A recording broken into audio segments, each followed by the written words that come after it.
In কুনতুম তুহিব্বুনাল্লাহ, যদি আমি আল্লাহকে ভালোবাসতে চাও ফাত্তাবিউনি,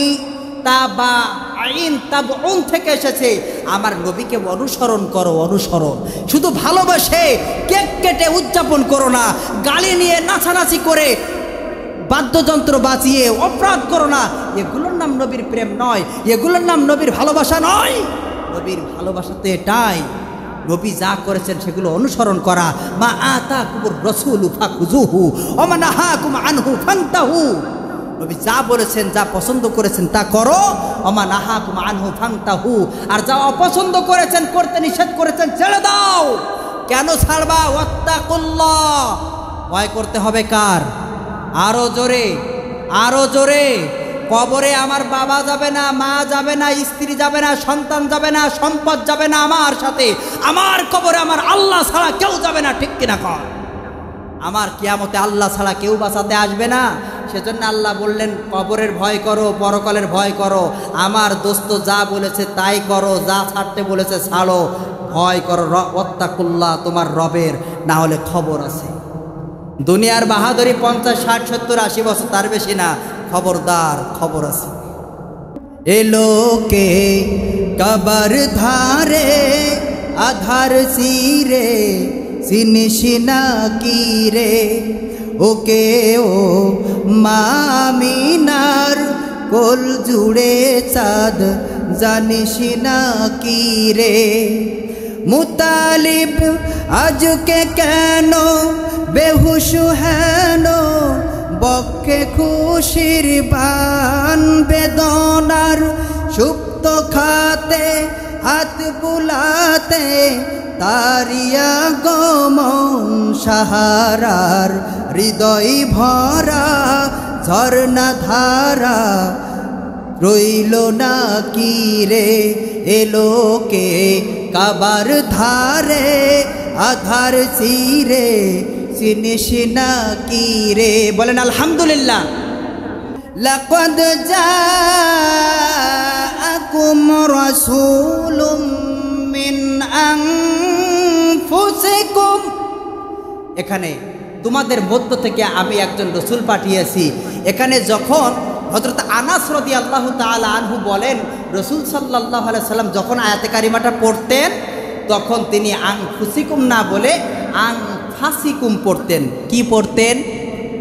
আনফাসিকুম পড়তেন। এর অর্থ হলো তোমাদের মধ্য থেকে এমন একজন রসুল আল্লাহ পাঠিয়েছেন জিনার থেকে উচ্চ বংশ, উচ্চ মর্যাদা সম্পন্ন এবং সব থেকে নিষ্কলুষ নিরঙ্কুশ একটা পরিবার থেকে এসেছে। এমন পরিবার গোটা পৃথিবীতে আর একটা নাই। সুবহানাল্লাহ। মুফাসসিরিনে কেরাম বলেন রাসূলুল্লাহ সাল্লাল্লাহু আলাইহি সাল্লাম আয়াতে কারিমা তেলাওয়াত করলেই আনফাসিকুম পড়তেন, কারণ তার থেকে সম্ভ্রান্ত বংশ মক্কার যুগে আর কারোর ছিল না।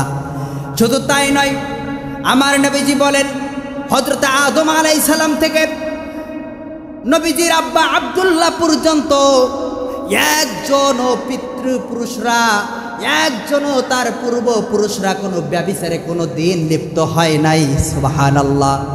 কোনো অন্যায়ের মাধ্যমে কেউ আসে নাই, প্রত্যেককে বিবাহের মাধ্যমে দুনিয়াতে এসেছে। একবার জোরে বলেন সুবহানাল্লাহ। এটা আমাদের নবী, আমাদের নবী, যার গায়ে কোনো দাগ নাই, কোনো দাগ নাই, যার সম্পর্কে অনেক আলোচনা আপনারা জমায় জমায় শোনেন। একটু খেয়াল করেন আল্লাহ সুবহানাহু ওয়া তাআলা কেমন করে আমার নবীকে পাঠালেন, কেমন করে পাঠালেন। নবীজির দাদার নাম কি জানি তো সবাই? Abdul Muttalib. নবীজির দাদা, তার যখন প্রথম সন্তান হারেস হয়, তাকে নিয়ে জমজমের কূপ খনন করতেছিলেন। কি খনন করতেছিলেন? জমজম কূপ। যে বড় করে খনন করা দরকার। সারা পৃথিবী থেকে বিভিন্ন জায়গা থেকে মানুষ আসে, মক্কায় আসে, আর আমি তো মক্কার মুতাওয়াল্লি, মক্কার রক্ষক, দায়িত্বশীল। সুতরাং এটা দায়িত্ব আমার। উনার একটা সন্তান নিয়ে কাজ করতে উনি খুব কষ্ট হয়েছে। আর রাহিকুল মাকতুমে আল্লামা সফিউর রহমান মুবারকপুরি লেখেন, আল বিদায়া ওয়ান নিহায়াতে আল্লামা হাফিজ ইমামউদ্দিন ইবনে কাসির রাহমাতুল্লাহি আলাইহি লেখেন, একটু কান লাগান। যখন আব্দুল মুত্তালিব কষ্ট হয়ে তিনি কাজ করতে পারছেন না একটা সন্তানকে নিয়ে, তখন তিনি আল্লাহর কাছে তিনি মানত করলেন, রব্বুল আলামিন যদি আপনি আমার 10টা সন্তান দেন। সবাই বলেন কয়টা? আরো জোরে। আমরা তো খুঁজি একটা সন্তান কোন যে আছে সেটা দেখি, না সম্পত্তি কম হয়ে যাবে। আহা, সংকীর্ণ মনের পরিচয় দিয়ে ফেলেছি। 10টা সন্তান যদি রব্বুল আলামিন আমাকে দেন, আর 10টা সন্তানকেই যদি আপনি যুবক বয়সে পৌঁছায়া দেন রব্বুল আলামিন, তাহলে আমি মান্নত করলাম আপনার খুশির জন্যে আপনার কাবার সামনে আমার একটা সন্তানকে কুরবানি করে দিব। কয়টা সন্তানকে কুরবানি করবে? আমার রাসূল সাল্লাল্লাহু আলাইহি সাল্লাম বলতেন, আনা ইবনে জাবিহাতাইন, আমি 2 জাবিহের সন্তান। সবাই বলেন কয় জাবিহের? কয় জাবিহের? একজন জাবিহ ছিলেন হযরত ইসমাঈল আলাইহিস সালাম, আর একজন জাবি ছিলেন আমাদের নবীজির আব্বা আব্দুল্লাহ। আমি 2 জাবিহের সন্তান। যখন আব্দুল মুতালিব রাসূলুল্লাহ সাল্লাল্লাহু আলাইহি সাল্লামের দাদা দোয়া করলেন, আল্লাহ দোয়া মঞ্জুর করে নিলেন। একের পর এক আল্লাহ 10টা সন্তান দিলেন, আরো মেয়েও তো আছে।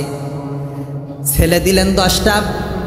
প্রাপ্ত বয়স্কে যখন পৌঁছে গেল, এমন সময় হঠাৎ করে মনে পড়েছে, হ্যাঁ আমি তো ওই জমজম কূপটা খনন করার সময় মানত করেছিলাম, এই কাবার সামনে আমার সন্তান যদি আল্লাহ 10টা দেয় আর প্রাপ্ত বয়সকে পৌঁছায়, তাহলে আমি একটা আল্লাহর খুশির জন্য এই কাবার সামনে কুরবানি দিব। এখন তো সময় চলে এসেছে। সবাই মিলে সব সন্তানগুলোকে সামনে রেখে আব্দুল মুতালিব তিনি বসে গেছেন। এবার বলছেন সন্তানদেরকে ডেকে, শোনো ছেলেরা, আমার একটা মানত ছিল, তোমরা কেউ ছিলে না, তোমাদের বড় ভাই একা ছিল হারেস, আর কেউ তোমরা ছিলে না। সেই সময় আমি আল্লাহর কাছে এই মানত করেছিলাম, তোমাদের অভিমত ব্যক্ত করো। সব সন্তানরা এক বাক্যে বলে উঠল, বাবা চিন্তা করেন না, টেনশন করেন না, আপনি কাবার মুতাওয়াল্লি, আপনি যে মানত করেছেন আপনার মানত আপনি পূরণ করেন। সুবহানাল্লাহ। সন্তান কোন ঔরসের দেখতে হবে, তো এই ঔরস থেকে তো আমার নবী। সুবহানাল্লাহ। আপনি আপনার মানত পূরণ করেন, আমাদের কোনো চিন্তা নাই, টেনশন নাই, ভয় নাই। কি করা যায়? 2টা পদ্ধতি আসছে। একটা পদ্ধতিতে সিরাত গ্রন্থকার লিখলেন 10টা নাম এক জায়গায় লিখে লটারি করা হলো, কার নাম উঠবে তাকে কুরবানি দেওয়া হবে। প্রথমবার যখন লটারি করলো, প্রথমবারেই লটারিতে উঠলো নবীজির আব্বা আব্দুল্লাহর নাম। দ্বিতীয়বার আবার লটারি করলো, অন্য সব ভাইদের মন খারাপ হয়ে গেল। আব্দুল মুতালিবের চোখে পানি চলে এসেছে। আব্দুল মুতালিব হৃদয়ের মধ্যে যেন রক্তক্ষরণ হচ্ছে, কিন্তু বলতে পারে না। বাপ যদি নরম হয়ে যায় তাহলে কেমন করে পূরণ করবে? কারণ এটা তো ওয়াদা, কথা দেওয়া, এটা মানত করাই লাগবে। উনি চিন্তা করলেন, আমি সব থেকে যেই সন্তানটারে বেশি ভালোবাসি, আমার মালিক আমার কাছে সেই সন্তানটারে চেয়েছেন। উনি খুব কষ্ট পাচ্ছেন। আবার লটারি করলেন, কারণ 3বার ছাড়া তো ফাইনাল হয় না। আবার লটারি করলেন, আবারও লটারি করার পরে ওই আব্দুল্লাহর নামটা আবার লটারিতে উঠে গেল। আব্দুল মুতালিব আবেগ আর ঠেকায় রাখতে পারল না, চোখ দিয়ে পানি দরদর করে পড়ছে। তৃতীয়বার আবার লটারি করলেন। লটারি করে যেই নামটা ভেসে আসলো, এই নামটা সবার প্রিয়, সব ভাই ও বোনদের বাবা ও মা শুধু নয়, পুরা মক্কাবাসী আরববাসীর প্রিয় আব্দুল্লাহর নামটা উঠে গেছে। সবার মধ্যে একটা কান্নার রোল পড়ে গেল, কিন্তু কিছুই করার নাই। যখন আব্দুল মুতালিব নবীজির আব্বা আব্দুল্লাহকে হাত ধরে হাতে একটা বস্ত্র নিয়ে এবার রওনা দিয়েছে কাবার সামনে। কাবার সামনে তাকে জবেহ করবে, এমন সময় রওনা দিয়েছে। মেয়ে কটা এসে ডাক দেয়, আব্বা আমাদের ওই ছোট ভাইকে আপনি নিয়ে যাচ্ছেন, অন্য কিছুই কি ভাবলেন না, চিন্তা করলেন না, অন্য কোনো উপায় কি নাই? আপনার এই সন্তানকেই কি কুরবানি করা লাগবে? একটু চিন্তা করেন, ভাবেন, পরামর্শ করেন। একটা বিষয় ঘটেছে, দেখেন না কোনো উপায়, কোনো কিছু বের হয় কি না। এমন করে সবার কান্না, ভাইরাও কান্নাকাটি করে। বিশেষ করে আব্দুল মুতালিব তার বাবাকে থামায়া দিয়ে সামনে যে দাঁড়ায় বলে, বাবা আমাদের ছোট ভাইকে নিয়ে যাওয়ার আগে আর একবার কি ভেবে দেখা যায় না, আর একবার কি ভেবে দেখা যায় না, অন্য কোনো উপায় আছে কি?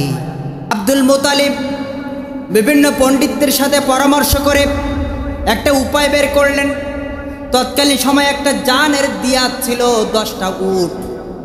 বললো একদিকে 10টা উট, আর একদিকে আব্দুল্লাহর নামটা লিখে আবার লটারি করা হোক, দেখা যাক যদি এমনটা হয় উটের নামটা উঠে গেছে আপনার মালিক, তাহলে ওই আব্দুল্লাহর পরিবর্তে 10টা উট কুরবানি করলেই ওইটাই যথেষ্ট হয়ে যাবে। সুবহানাল্লাহ। একটা বুদ্ধিমাতায় যখন চলে এসেছে, স্বস্তির নিঃশ্বাস পেয়েছে মানুষেরা। এমন করে 10টা উট যখন দিল, কিন্তু দেখে তবুও আব্দুল্লাহর নামটাই উঠেছে। তখন বলল, এটা তো সম্ভব নয়, কি করা যায়? আমরা আরো 10টা বৃদ্ধি করি। আরো 10টা উট বৃদ্ধি করা হলো। এইভাবে বৃদ্ধি করতে করতে 90টা উট পর্যন্ত আব্দুল্লাহর নামটাই উঠেছে। যখন 100টা উটের নাম লেখা হয়েছে, তখন আল্লাহ তাআলা আব্দুল্লাহর পরিবর্তে 10টা উট কবুল করে নিয়েছেন। আরো জোরে সুবহানাল্লাহ। আব্দুল মুতালিব বললেন, না আমার মাওলা রাগ করেছেন কিনা আমি জানি না, একবারে কোনো কাজ ফাইনাল হয় না, নিচের পক্ষে 6বার হতে হবে, এখনো 2বার করব, যদি এটা হয় তাহলে হবে, না হলে না। আমি কাবার মুতাওয়াল্লি, এটা কাপুরুষের কাজ, এটা করা যাবে না। ও আবার লটারি করলেন। পুনরায় লটারি করার পর দেখলেন 100 উটের নামই উপরে উঠেছে।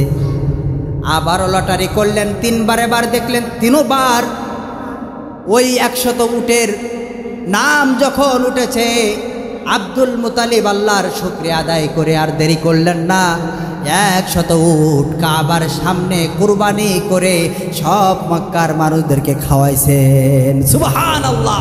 সেজন্য আমার রাসূল সাল্লাল্লাহু আলাইহি সাল্লাম বলতেন, আনা ইবনে জাবিহাতাইন, আমি 2 জাবিহের সন্তান। ওই জমজম যখন রাসূল সাল্লাল্লাহু আলাইহি সাল্লাম পান করতেন, আমার রাসূল সাল্লাল্লাহু আলাইহি সাল্লাম দাঁড়িয়ে পান করতেন, বসে না দাঁড়িয়ে। অন্য সব পানি বসে খাওয়া সুন্নাত, জমজমের পানি দাঁড়িয়ে খাওয়া সুন্নাত, জমজমের পানি দাঁড়িয়ে খাওয়া সুন্নাত। সাহাবায়ে কেরাম বলেন, ইয়া রাসূলুল্লাহ, ইয়া হাবিবাল্লাহ, আপনি জমজমের পানি দাঁড়িয়ে পান করেন, কারণ কি? আল্লাহর হাবিব সাল্লাল্লাহু আলাইহি ওয়াসাল্লাম বললেন, লিতাযীমি আখি ইসমাঈল, আমার ভাই ইসমাইলের সম্মানে আমি দাঁড়িয়ে যাই। আমার ভাই কত ক্লান্ত পরিশ্রমের পরে আল্লাহ জান্নাতের নহর দুনিয়াতেই দান করেছেন, বলেন সুবহানাল্লাহ। সেজন্য উনি দাঁড়িয়ে পান করতেন। আর এটা শুধু পানি নয়, এটার মধ্যে আল্লাহ খাদ্যও দিয়ে দিয়েছেন, বলেন সুবহানাল্লাহ। একজন ব্যক্তি শুধু এই পানি পান করলেও সে বেঁচে থাকতে পারবে, কারণ ওই পানির মধ্যে আল্লাহ খাদ্যও দিয়েছেন। বর্তমান বিজ্ঞান প্রমাণ করেছে, সুবহানাল্লাহ। আমার ভাইরা, এই পানি পান করে একটা দোয়া পড়বেন, রাসূলুল্লাহ সাল্লাল্লাহু আলাইহি সাল্লাম পড়তেন, আল্লাহুম্মা ইন্নী আসআলুকা, সবাই পড়েন, আল্লাহুম্মা ইন্নী আসআলুকা ইলমান নাফিআ ওয়া রিজকান তাইয়্যিবা ওয়া আমালান মুতাকাব্বিলা। রব্বুল আলামিন, আমি আপনার কাছে চাই যেই পানিটা পান করেছি, এই পানির কারণে আমাকে আপনি উপকারী ইলম দেন, ওয়া রিজকান তাইয়্যিবা, আমাকে আপনি হালাল রিজিক দেন, উত্তম রিজিক দেন, ওয়া আমালাম মুতাকাব্বিলা, আর আমার আমল কবুলযোগ্য আমল দেন, যে আমলগুলো আমি করি এই আমলগুলো যেন কবুল হয় এমন করে আমল করার তৌফিক আমাকে দান করে দেন। সুবহান। আমার ভাইরা, তাহলে একটু খেয়াল করে আল্লাহ তাআলা কি বললেন এখানে? আন ফুসিকুমের জায়গায় রাসূল সাল্লাল্লাহু আলাইহি ওয়াসাল্লাম আন ফাসিকুম পড়তেন। হযরতে আব্বাস রাদিয়াল্লাহু তাআলা আনহু রাসূলুল্লাহ সাল্লাল্লাহু আলাইহি সাল্লামের চাচা একইভাবে আয়াতে কারিমা আন ফাসিকুম পড়তেন। আমার রাসূল সাল্লাল্লাহু আলাইহি সাল্লাম কি হিসেবে এসেছেন? আল্লাহ তাআলা বললেন আজিজুন আলাইহি মা আনিতুম হারিস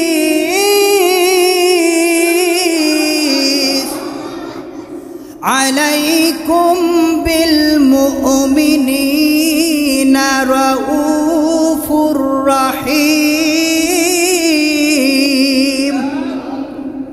তোমাদের যেই জিনিসগুলো কষ্ট দেয় তার থেকে আমার নবী মুহাম্মদ সাল্লাল্লাহু আলাইহি সাল্লামের বেশি কষ্ট দেয়, সেই জন্য আমার নবী এসেছেন এই কষ্টদায়ক জিনিসগুলো দূর করে এক আল্লাহর গোলামিত্ব করা শেখানোর জন্য। সুবহানাল্লাহ। এরপরে আমার রাসূল তোমাদের জন্য দয়াশীল, দয়াপরশ, স্নেহপরশ, করুণা পরায়ণ করে আমার আল্লাহ পাঠিয়েছেন। এরপরে আমার আল্লাহ বললেন ফাইন তাওয়াল্লাউ ফাকুল হাসবিয়াল্লাহ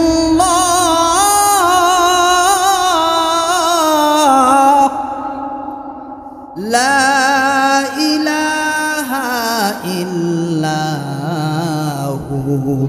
আলাইহি তাওয়াক্কালতু ওয়া হুয়া রাব্বুল আরশিল আযীম। আল্লাহু আকবার। আমার আল্লাহ তাআলা বললেন তোমাদের জন্য দয়া পরশ করে পাঠিয়েছি, আর তোমরা যদি আমার নবীর কথা শুনে মুখ ঘুরায়া নাও তাহলে নবী আপনি বলে দেন হাসবি আল্লাহ, আমার জন্য যথেষ্ট কে?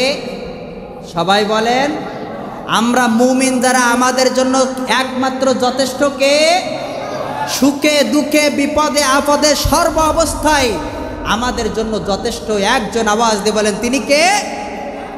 এটা বলে দাও। লা ইলাহা ইল্লাহু, তিনি ছাড়া কোনো উপাস্য নাই, আইনদাতা নাই। তিনি কেমন জানো? আরশ আজিমের মালিক তিনি।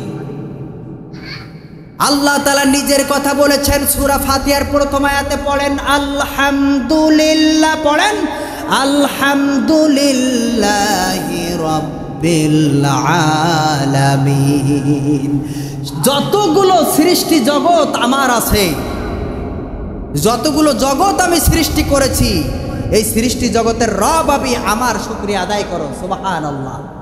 আর এই একই কথা তার নবী বন্ধুর শানে বলেছেন ওয়া মা আরসালনাকা ইল্লা রাহমাতাল লিল আলামিন। আল্লাহ তাআলা বললেন যতগুলো জগতের জন্য আমি আল্লাহর রব, অতগুলো জগতের জন্য সৃষ্টি জগতের জন্য আমার বন্ধু হলেন নবী এবং করুণা। সুবহানাল্লাহ। আরো জোরে সুবহানাল্লাহ। আমার রাসূল সাল্লাল্লাহু আলাইহি সাল্লাম পৃথিবীতে আসার সাথে সাথে সিজদায় পড়ে গেলেন। কি কোথায় পড়লেন?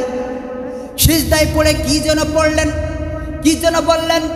মা আমেনা বললেন আমি বুঝলাম না, কিন্তু সিজদা থেকে মুখটা যখন উঠায়া উপরের দিকে একটা আঙ্গুল উঁচু করলেন, শাহাদাত আঙ্গুল উঁচু করার সাথে সাথে চতুর্দিকে আলো আলো হয়ে গেল।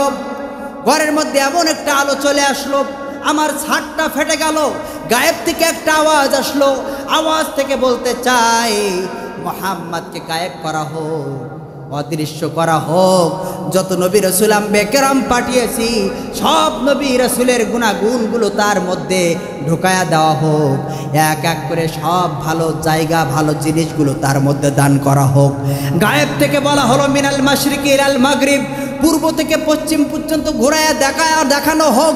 যত জায়গায় আমার যত সৃষ্টি আছে, আমার নবী এখন জন্মগ্রহণ করেছেন, এখান থেকে 5 মিনিট পরে যেন কেউ না বলতে পারে আমরা আল্লাহর হাবিব মুহাম্মদ ইবনে আব্দুল্লাহকে চিনি না। সুবহানাল্লাহ। আমার ভাইরা, আমার রাসূল সাল্লাল্লাহু আলাইহি ওয়াসাল্লামকে মা হালিমা নিয়ে গেলেন আপনারা শুনেছেন কম বেশি।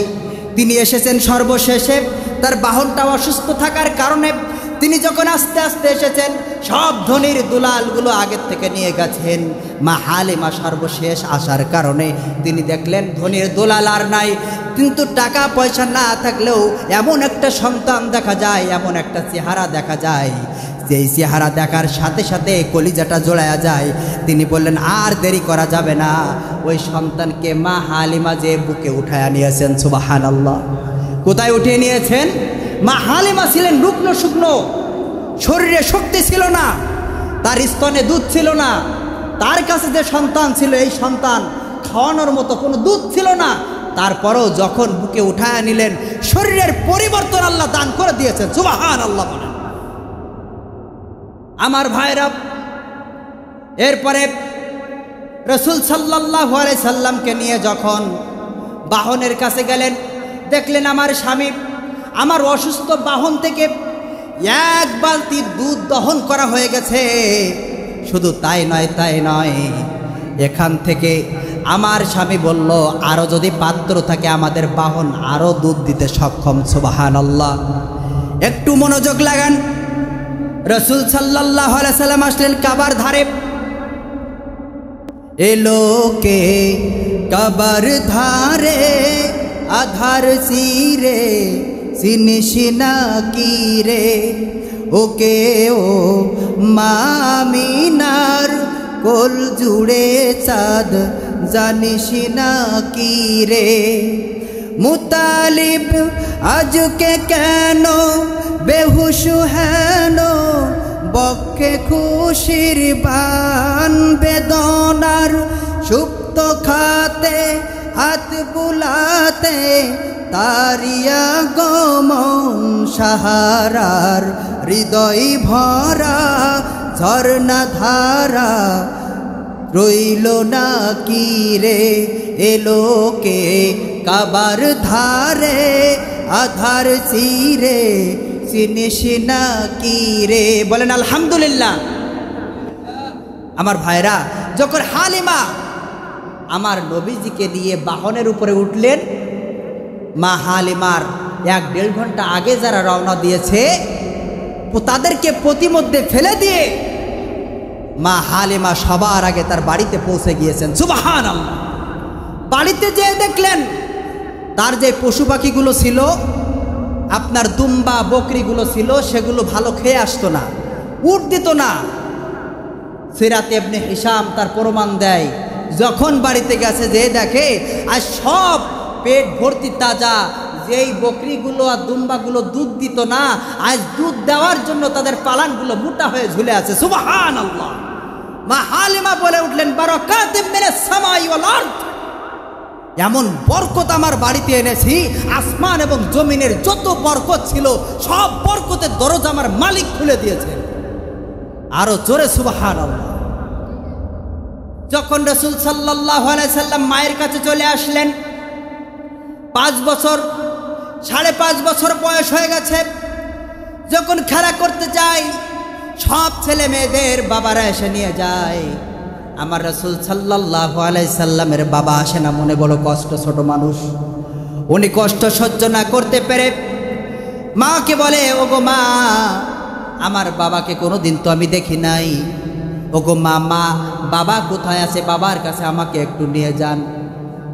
তখন আব্দুল মুতালিবের কাছ থেকে অনুমতি নিয়ে মা তার সাথীকে নিয়ে রাসূলুল্লাহ সাল্লাল্লাহু আলাইহি ওয়াসাল্লামকে সাথে করে নিয়ে রওনা দিয়েছেন মদিনার দিকে। মদিনায় গিয়ে দেখলেন, যখনই কবরের পাশে গিয়েছেন, আব্দুল্লাহর কবরের পাশে, স্বামীর কবরের পাশে স্ত্রী যখন গেলেন, যাওয়ার সাথে সাথে স্ত্রী কান্নায় ভেঙে পড়ে বেহুশ হয়ে গেলেন। সন্তান তার বাবার কবরটা দেখে আর ঠিক থাকতে পারলেন না, তিনি কাঁদতে কাঁদতে অস্থির হয়ে গেলেন। আহারে, আমার বাবা এই ঘরের মধ্যে, এই ছোট্ট মাটির কবরের মধ্যে শুয়ে আছে। দুনিয়াতে সব মানুষের বাবারা তাদের আহ্লাদ পূরণ করে, কিন্তু আমি মুহাম্মদ ইবনে আব্দুল্লাহ ছোটবেলা থেকে আমি বাবা হারিয়ে ফেলেছি, জন্মের আগেই আমি বাবা হারিয়ে ফেলেছি, আমি বাবার চেহারা কোনো দিন দেখি নাই। এমন দৃশ্য মনে পড়ে আর কাঁদে। ওখানে কয়েক মাস থেকে আবার রওনা দিলেন মক্কার পানে। যখন রওনা দিলেন আস্তে আস্তে প্রতিমধ্যে আবওয়া নামক একটা জায়গায় এসে মা আমেনা অসুস্থ হয়ে গেলেন। আহারে, মা আমেনার পেটের মধ্যে যন্ত্রণা শুরু হয়েছে। যন্ত্রণা করতে করতে মরুভূমির বালির উপরে লুটিয়ে পড়েছে। রাসূলুল্লাহ সাল্লাল্লাহু আলাইহি ওয়াসাল্লামকে বুকে জড়িয়ে ধরে মা জননী ডাক দিয়ে বলে, ইয়া মুহাম্মদ ইবনে আব্দুল্লাহ, কুল্লু হায়ানুন মাইয়িতুন। ও মুহাম্মদ ইবনে আব্দুল্লাহ, প্রত্যেক প্রাণী তার মৃত্যুর স্বাদ গ্রহণ করবে না। চিন্তা করো, ভয় পেও না, টেনশন করো না। তোমার এই সাথী তোমাকে তোমার দাদার কাছে নিয়ে যাবে। আমি হয়তোবা আর বেশিক্ষণ বাঁচব না, হয়তোবা আমার দুনিয়া থেকে চলে যাওয়ার সময় হয়ে গেছে। মা জননী নারী ছেঁড়া ধনকে বুকের উপরে কেড়ে নিয়া আমার মনে হয় আমার দয়ার নবী মায়ের বুকের উপরে বসে এমন কথা শুনে এমন করে চিৎকার দিয়েছে, জনম দুঃখিনী মা দুনিয়া থেকে বিদায় হয়ে যাবে। যার বাবা কখনো দেখে নাই, বাবাকে কখনো দেখে নাই, আর সেই মাকে প্রতিমধ্যে ফেলে রেখে চলে যেতে হবে। এমন করে আমার রাসূল সাল্লাল্লাহু আলাইহি সাল্লাম চোখের পানি ছেড়ে দিয়ে আমার আল্লাহর সাথে কিছু কথা বলে, ওগো আরশের মালিক আল্লাহ, এই তো আমার মা, আমার বাবাকে আমি দেখি নাই। আমার মাকে আপনি যদি এখন নিয়ে নেন তাহলে আমাকে কে দেখভাল করবে, কে দেখাশোনা করবে? আমি কার সাথে থাকবো, কে আমাকে বড় করবে? গায়েব থেকে আওয়াজ আসলো, রে মুহাম্মদ ইবনে আব্দুল্লাহ, কেঁদো না, কেঁদো না, কেঁদো না। তোমার ক্রন্দন মালিকের সহ্য হয় না, তোমার ক্রন্দনে মালিক বড় কষ্ট হয়। তোমার মালিক জানিয়েছে তোমার দুনিয়ার বাবা ছিল না, তোমার বাবার দায়িত্ব তোমার মালিক পালন করেছে। তোমার দুনিয়াতে মা এখন চলে যাচ্ছে, তোমার মায়ের দায়িত্ব তোমার বাবা নিয়ে নেবে, তোমার মায়ের দায়িত্ব তোমার মালিক নিয়ে নেবে। বলেন সুবহানাল্লাহ। এমন করে একটা আওয়াজ আসার পর রাসূলুল্লাহ সাল্লাল্লাহু আলাইহি সাল্লাম কিছুটা শান্ত হয়ে গেলেন। হঠাৎ করে দেখা গেল মা আমেনা নিস্তেজ হয়ে গেছে, আর কোনো আওয়াজ নাই। ওখানে আসতে গেলে মাটিগুলো বালুগুলো ফাঁকা করে ওখানে দাফন কার্য সম্পাদন করলেন। আমার দয়ার নবী মাকে দাফন করার জন্য ছোট্ট মানুষ, তিনিও সহযোগিতা করেছেন। ওখান থেকে চলে আসলেন মাকে রেখে, আব্দুল মুত্তালিবের বুকে জড়িয়ে ধরলেন। দাদা 2 বছর পর তিনিও বিদায় হলেন। সেখান থেকে আবু তালেব চাচার বুকের মধ্যে উঠে গেলেন। আর চাচা যতদিন বেঁচে ছিলেন আমার নবীকে বিন্দু পরিমাণ কষ্ট হতে দেয় নাই। সুবহানাল্লাহ। যারা রাসূল সাল্লাল্লাহু আলাইহি সাল্লামকে শুধু ভালোবেসে জান্নাতে যেতে চায় তাদের জন্য আমি এই কথাটা বলতে চাই, আপনি কতটা ভালোবাসেন আবু তালেবের থেকে বেশি? আবু তালেব কেমন ভালোবেসেছে জানেন? আবু তালেব এত ভালোবাসতো, ঘরের মধ্যে রান্না হয়েছে, ক্ষুধার জন্য আমার সন্তানেরা ছটফট করছে, জাফর আলী ছটফট করছে, খেতে দিচ্ছে না। এই জাফর খেতে যাচ্ছে, খেতে দিচ্ছে না, সন্তানেরা বসে আছে। ওই সময় আবু তালেবের কথা ছিল, খবরদার স্ত্রী, আমার মুহাম্মদ না আসা পর্যন্ত তুমি হাড়ের পাতিলের মুখ খুলবা না। মুহাম্মদ কষ্ট পাবে, আজ তার বাবা নাই, তার মা নাই বলে আজ সে বঞ্চিত হয়ে যাচ্ছে। মনে হয় এরা অনেক কিছু খেয়ে নিয়েছে। কতটুকু ভালোবাসা দিয়েছে জানেন? আঘাত করেছে রাসূল সাল্লাল্লাহু আলাইহি সাল্লামকে। আবু তালেব শুনল কে? আবুল আহাব। দৌড়ে যে উল্টা আঘাত করে ফিনকি দিয়ে রক্ত বের করে এরপরে এসে বললেন, মুহাম্মদ খুশি হয়েছো? রাসূলুল্লাহ সাল্লাল্লাহু আলাইহি সাল্লাম বললেন, চাচা আমি এর থেকে বেশি খুশি হতাম যদি একবার কালেমা পড়ে নিতেন, লা ইলাহা, এটা পড়ে নিলে এর থেকে বেশি খুশি হতাম। আমার ভাইরা, তাহলে শুধু ভালোবাসার নাম নবী প্রেম নয়, ভালোবাসার নাম নবী প্রেম নয়। আল্লাহ তাআলা বলেছেন, কুল ইন কুনতুম তুহিব্বুনাল্লাহ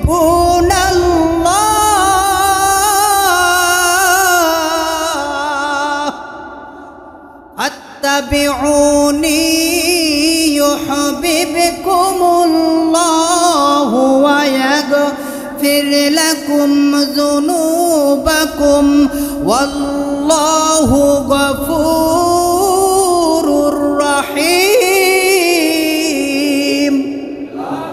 আল্লাহ তাআলা বললেন নবী আপনি বলে দেন ইন কুনতুম তুহিব্বুনাল্লাহ যদি আমি আল্লাহকে ভালোবাসতে চাও ফাত্তাবিউনি তাবা আইন তাবউন থেকে এসেছে আমার নবীকে অনুসরণ করো অনুসরণ শুধু ভালোবাসে কেক কেটে উদযাপন করো না গালি নিয়ে নাচানাচি করে বাদ্যযন্ত্র বাজিয়ে অপরাধ করো না এগুলোর নাম নবীর প্রেম নয় এগুলোর নাম নবীর ভালোবাসা নয় নবীর ভালোবাসা তো এটাই নবী যা করেছেন সেগুলো অনুসরণ করা মা আতাকুমুর রাসূলু ফাখুযুহু ওয়া মা নাহাকুম আনহু ফান্তাহু নবী যা বলেছেন যা পছন্দ করেছেন তা করো ওয়া মা নাহাকুম আনহু ফান্তাহু আর যা অপছন্দ করেছেন করতে নিষেধ করেছেন ছেড়ে দাও কেন ছাড়বা ওয়াত্তাকুল্লাহ ভয় করতে হবে কার আরো জোরে কবরে আমার বাবা যাবে না মা যাবে না স্ত্রী যাবে না সন্তান যাবে না সম্পদ যাবে না আমার সাথে আমার কবরে আমার আল্লাহ ছাড়া কেউ যাবে না ঠিক কিনা কর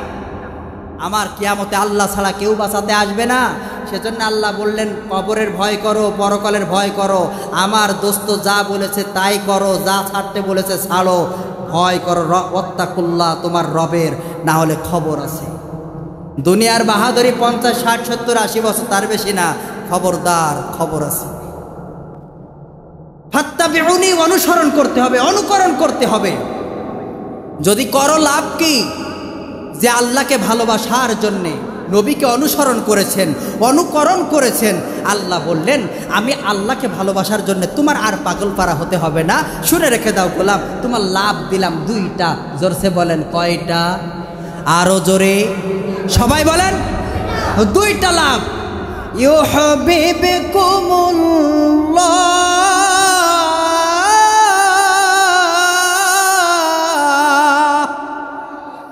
এক নাম্বার লাভ আমার আল্লাহ নিজেই তোমাকে ভালোবাসবেন আরো জোরে 2 নাম্বার লাভ কি জানো নাকি আমার আল্লাহ বললেন ওয়ায়াগফির লাকুম যুনুবাকুম ওয়াল্লাহু গফুরুর রহিম আমার আল্লাহ তোমার জীবনে যত পাপ আছে সব মাফ করে আমার আল্লাহ নিষ্পাপ করে দিবেন আর তাইবু মিনাদ যামবি কামা লা যামবা লাহু যদি তওবা করতে পারো পিছনে সব গুনাহ শুধু মাফই করবে না ইউবাদদিলহু তাবদীলা পরিবর্তন করে তোমার এক পাহাড় সমান গুনাহ হলে ওই পাহাড় সমান নেকি দ্বারা পরিবর্তন করে দিবেন সুবহানাল্লাহ আমার ভাইরা আসেন আমরা আর আলোচনার দিকে যাচ্ছি না হ্যাঁ শেষ করে দিচ্ছি কষ্ট হচ্ছে ভাই আমরা শেষ করে দিছি আর আলোচনা লম্বা করব না আমরা দেরি করব না সেজন্য শেষ করে দিচ্ছি তাহলে আবু তালেব সম্পর্কে যেটা বলেছিলাম আপনাদের একটু শেষ করা দরকার আবু তালেব রাসূল সাল্লাল্লাহু আলাইহি সাল্লামের চাচা সবথেকে ভালোবেসেছেন তিনি আমাদের নবীজিকে তার থেকে ভালো আল্লাহর আসমানের নিচে জমিনের উপরে দ্বিতীয় কেউ বাসতে পারে নাই শুধু ভালোবাসা দ্বিতীয় কেউ দেখাতে পারেন নাই বুকে করে রেখেছেন বুকের মধ্যে করে রেখেছেন চুল পরিমাণ আঁচল লাগতে দেয় নাই বুকের মধ্যে করে রেখেছেন আবু তালেব যখন ইন্তেকাল করছেন তার পূর্বপুরুষের দিকে ভেবে তার পূর্বের কথা ভেবে বাপদাদা ধর্মের কথা ভেবে তিনি কালেমা পড়তে রাজি হন নাই বুখারীর বর্ণনায় হাদিস এসেছে রাসূলুল্লাহ সাল্লাল্লাহু আলাইহি সাল্লাম চোখের পানি ছেড়ে দিয়ে ছোট্ট বাচ্চার মতো কাটা কবুতরের মতো ছটফট করেছে আর বলেছে ওগো আমার প্রাণপ্রিয় চাচা ওগো আমার কলিজার চাচা আপনি যদি একবার পড়ে নেন লা ইলাহা ইল্লাল্লাহ মুহাম্মাদুর রাসূলুল্লাহ দরকার নাই মুহাম্মাদুর রাসূলুল্লাহ আপনার বাস্তবে প্রমাণ আপনি শুধু একবার পড়ে নেন লা ইলাহা ইল্লাল্লাহ আমি মুহাম্মদ ইবনে আব্দুল্লাহ কিয়ামতের দিন আল্লাহর সাথে ঝগড়া করে আপনার জান্নাতে নিয়ে যাবেন কতটুকু ভালোবাসলে এই কথা আমার নবী বলতে পারেন কতটুকু ভালোবাসলে আমার নবী এই কথা বলতে পারেন আপনি একবার পড়ে নেন লা ইলাহা ইল্লাল্লাহ আমি মুহাম্মদ ইবনে আব্দুল্লাহ কথা দিচ্ছি আল্লাহর সাথে ঝগড়া করে আপনার জান্নাতে নিয়ে যাব কিয়ামতের ময়দানে বুখারী শরীফের হাদিস জাল জয়ীব কিছু না আমার ভাইরা ভালো করে খেয়াল করেন এত ভালোবাসার পরেও নবীজির কান্নাকাটির কারণে সব থেকে কম শাস্তিটা আবু তালেবকে দিতে চেয়েছেন। কি শাস্তি দিবেন আপনারা তো জানেন, বলেন তো কি? পায়ের নিচে জাহান্নামে আগুনের জুতা পরাবেন। আর জাহান্নামের আগুন দুনিয়ার আগুনের মতো না, পায়ের নিচে পরাবেন তো মাথার ঘিলুগুলো তকবক করে ফুটতে থাকবে। দুনিয়ার আগুন তো যেখানে লাগে শুধুমাত্র সেখানে পড়ে, আর জাহান্নামের আগুনের গুণাগুণ বৈশিষ্ট্য হলো এক জায়গায় লাগবে পুরো অঙ্গ জ্বলতে জ্বলতে শেষ হয়ে যাবে। এই চামড়াগুলো আল্লাহ পুরো করবেন জাহান্নামীদের 42 হাত। কয় হাত? জোরে বলেন। 42 হাত চামড়াগুলো আমার আল্লাহ পুরো করে দিবেন। একজন জাহান্নামের শরীর প্রায় 9 মাইল প্রশস্ত হবে, 9 মাইল।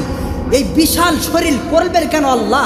আপনার আঘাত এই চামড়া ছিলে নিলে, চামড়া ছিলে যদি এর ভিতরে গোস্ত হয়ে আপনি কোপাতে থাকেন, আপনি অনুভূতি আসবে না। যত অনুভূতি সব জিলদা আপনার চামড়ার উপরে, সেজন্য আল্লাহ চামড়ার উপরে মারবেন। এই বিশাল শরীর করে চামড়া 42 হাত পুরো করে জাহান্নামের আগুন দিয়ে শাস্তি দিবেন।